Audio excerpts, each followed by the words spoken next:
Donald Trump, he was on Capitol Hill today meeting with House Republicans who are now only one seat away from reaching that magic number of 218. Is expected they will have 222, 223 at the end of the day, officially retaining control of the chamber. After a big endorsement from Donald Trump, while House Republicans then unanimously backed Mike Johnson to remain as Speaker of the House in January. He joins us now. Mr. Speaker, thank you. We appreciate it. So the polls were showing there was a 70 to 80% chance you would lose the majority in the House. That did not happen. You have a majority, albeit, again, a small majority, but you have a bigger problem, and that is you will fairly soon be losing. Well, you already lost Matt Gaetz because he resigned today, but at least Stonic, Mike Waltz. How do you handle that so that at no point does control of the House get into the hands of the Democrats? Yeah, it's a great problem to have, Sean. We have an embarrassment of riches in the House Republican Conference. Lots of talented people who are very attuned to the America First agenda, and they can serve the country well in other capacities. But I've told President Trump, enough already. You got to give me some relief. I got to maintain this majority. And he understands that, of course. We've been talking about it hourly almost every day. I think we're going to be settled. The numbers that you just projected there, I think, will be the reality, and we will have the majority. I think these seats, Matt's, for example, his resignation today was to help us because it starts the clock under Florida state law. It's about a 8-week process to fill that seat. So if we do this quickly, and I've already called Governor DeSantis to ask him to kickstart this thing, we could have that seat filled by January 3rd when the new Congress begins. So that would be one seat replaced almost immediately. All three of those that you mentioned, all three of my friends, all come from deep red districts. Yeah. Would it be beneficial if Mike Waltz of Florida did the same thing? Well, I'm going to talk about with him tonight about that.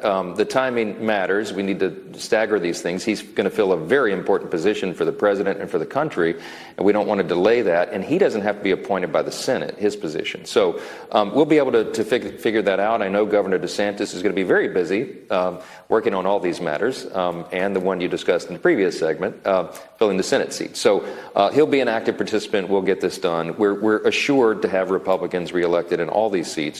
And we'll work with a smaller majority of one or two for the amount of time that we have to. But we're going to be very aggressive, Sean. We're going to move the America First agenda for the American people beginning on day one. And we have all this work stacked up, and we're ready to go. Let's talk a little bit about Elise Stefanik in New York. How does the process work there? Well, Elise has a similar situation under New York state law. The governor there, Hochul, can't play games with this. It's about a 80-day process, roughly.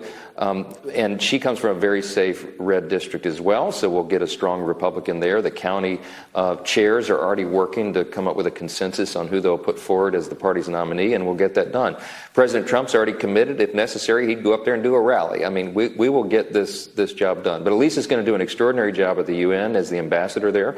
She's a strong voice. She's Harvard-educated, really smart, very sharp and unflappable, and she will advance America's agenda at the UN again. That's a really important position, so I'm delighted she got it.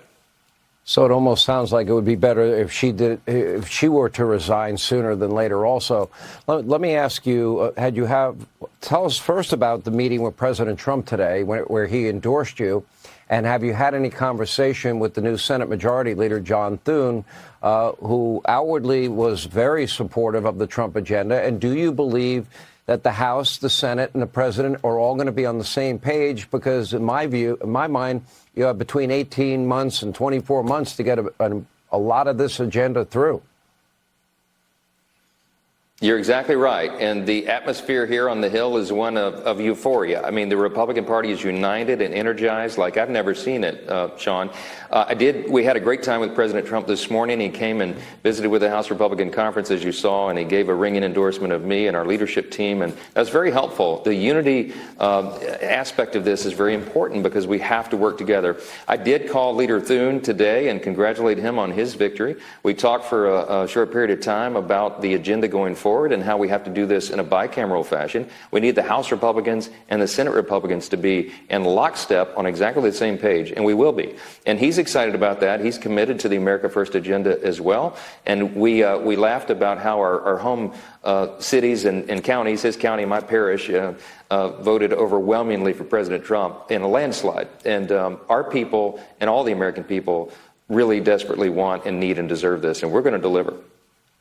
Well, I'm encouraged by his words and everyone else's words, but you know what? I'm a trust but verify guy, and I want to see that agenda adopted and adopted as quickly as possible. Speaker Johnson, thank you. We appreciate it.